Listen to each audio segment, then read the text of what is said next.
My name is David Cole-Hamilton, and I'm going to talk to you today about a new version of the periodic table that was made to celebrate the International Year of the Periodic Table in 2019.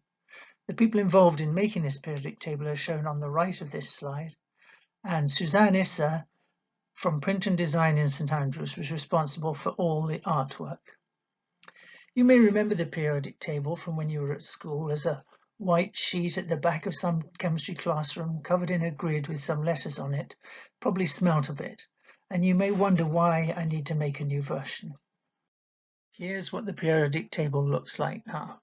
It has 118 elements, and this is really rather a special version. This is made of macrame, which is an ancient knot tying craft. It was made by Jane Stewart to celebrate the International Year of the Periodic Table, and it consists of 200,000 knots and took her 350 hours to complete. This periodic table was put together by the European Chemical Society to celebrate the International Year of the Periodic Table in 2019.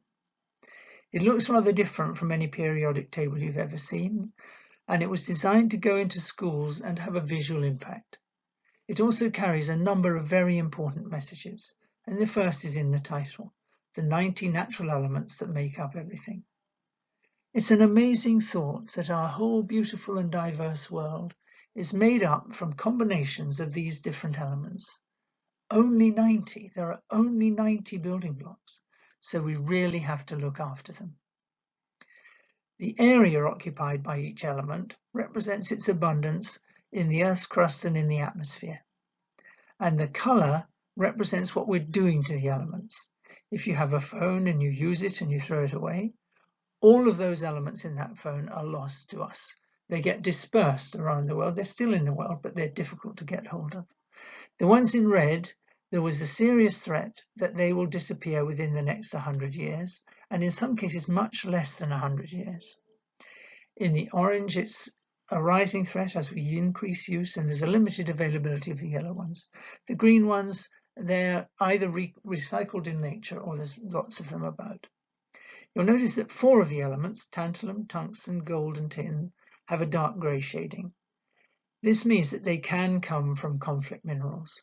Now, conflict minerals come from mines where wars are fought over the mineral rights, or the proceeds of the mining are used to fund wars. So if we have those elements in a phone in our pocket, we will know that someone died to produce them if they come from the conflict minerals. So we have to make sure with those elements we get them from somewhere else. Then you'll see that there's a smartphone symbol. This is on 31 of the different elements, and these are the 31 elements that are in almost all smartphones. Some have more, but that's a sort of reducible minimum. And you'll see that 6 of the elements that are red are in smartphones, and all 4 of the conflict mineral elements are in smartphones.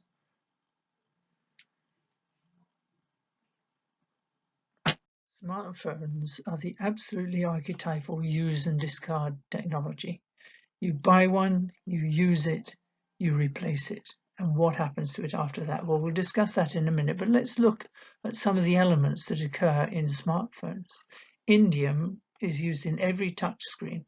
Indium tin oxide is the material that allows you to use a touch screen. It's a conducting oxide. Indium comes from zinc mining as a byproduct, and there's only about 20 years of it left from zinc, and then it will become much more expensive if we just continue to use it and throw it away. Tantalum can be a conflict mineral. It's also going to run out pretty soon. There's about 50 years supply yet left. It's used in microcapacitors, and these control surges of current within your phone. If you didn't have them, every now and again a surge of current would come and it would fry your chips. So this is a very serious problem. We really have to have these elements, and we have to be able to have them for longer than the periods I show you here. Traceability is what mobile phone companies use to make sure they aren't using materials which have come from conflict minerals. So traceability is the ability to trace an element from the moment it's mined out of the ground through every processing step until it finally ends up in the phone. And phone companies do that, and they're very careful not to use materials that come from conflict minerals at the moment. But with 40% of tantalum coming from conflict minerals, the temptation gets very much higher. You'll notice at the top on the right here, I've said that there are 1.5 million phone upgrades every month in the United Kingdom. That's 18 million phones exchanged a year, 1.5 million every month. It's a huge number. And let's think about what happens to those phones when you hand yours in. Well, the first thing that happens, in many cases, you just keep your old phone and stick it in a drawer or in a cupboard somewhere. And I'm sure many of you listening to this video will have the phones lying around, and 51% of houses in the United Kingdom do have, according to a recent survey by the Royal Society of Chemistry. If you don't do that and you hand it in, then what often happens is they go to the third world, the developing world, and there they're used, which is good, they're reused, but after that they're mined for their gold, often by children in the street using strong acids, and the carcasses of the mobile phones pile up on the roadside. It is an appalling problem of waste, and we really haven't got to grips with it.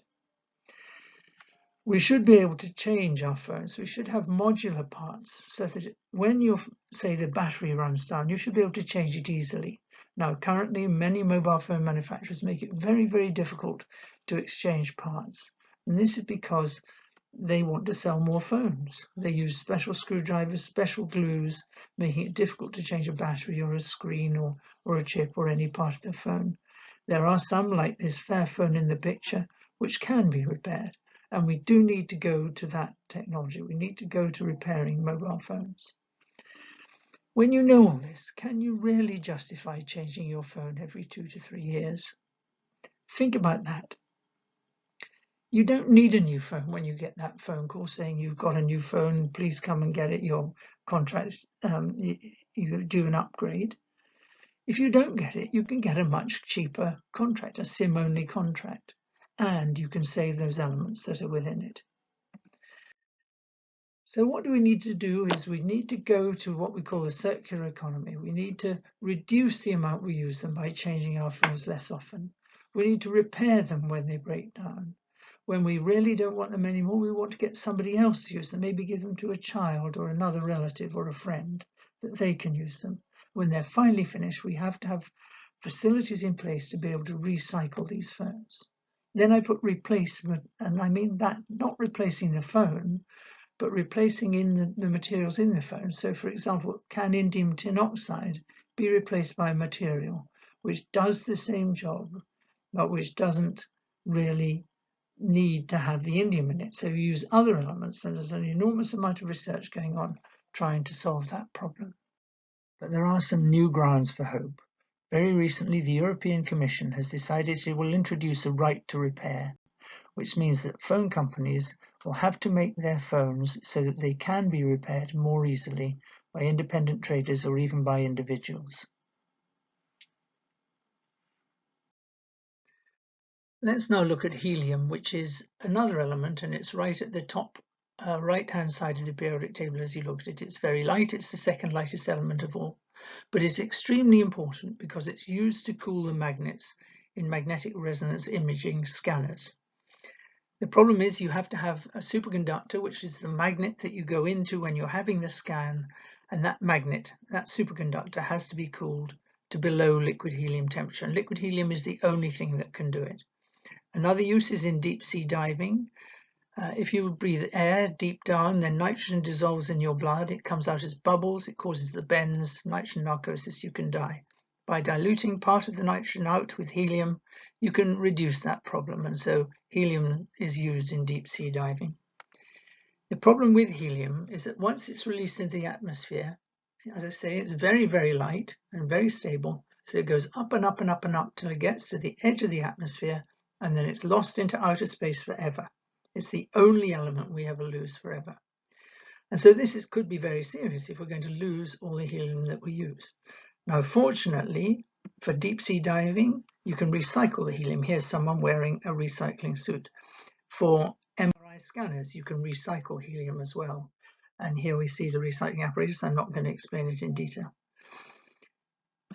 But let's look at the supply now. There are only three main suppliers in the West. One is Qatar, which is closed. Another is in the USA, and this will close in 2021. And then there's a new one, which has been found recently in Tanzania, will be opening in 2020. And if we just used it once and discharged it, and it went through that process going out of the atmosphere, we would only have enough for 8 to 12 years. As it is, we recycle it, so we have a much longer time scale than that. The one area where we don't recycle it is in helium balloons. And if a helium balloon goes down or it pops, then it goes through that process going up to the top of the atmosphere, kicked into outer space and gone forever. And 10% of helium is used in balloons. So if we did that with the Tanzanian helium, all of that Tanzanian helium would be gone in 100 years, and we couldn't have MRI scanners. So can we really justify using helium celebration balloons when this precious resource will be lost forever? Please encourage people not to use it. And it isn't just the helium that causes problems with these balloons. Sometimes they can get away.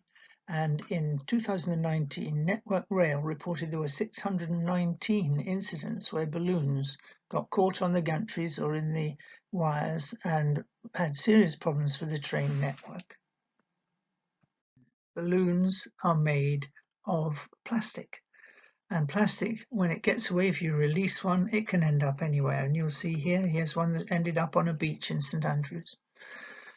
And when they get on into the environment, they can be eaten by animals. And there are some awful pictures online, if you look at them, of calves being killed by helium balloons, or they can be eaten by sea mammals. Now, balloons are biodegradable, but the trouble is they biodegrade in a few months, but it only takes a few seconds for a sea creature to swallow one and die. So we really have to do something about helium balloons. So what your country needs you to do is to keep your phone for longer, to hand in your phone at the end of its life, and never to use helium balloons. Thank you very much.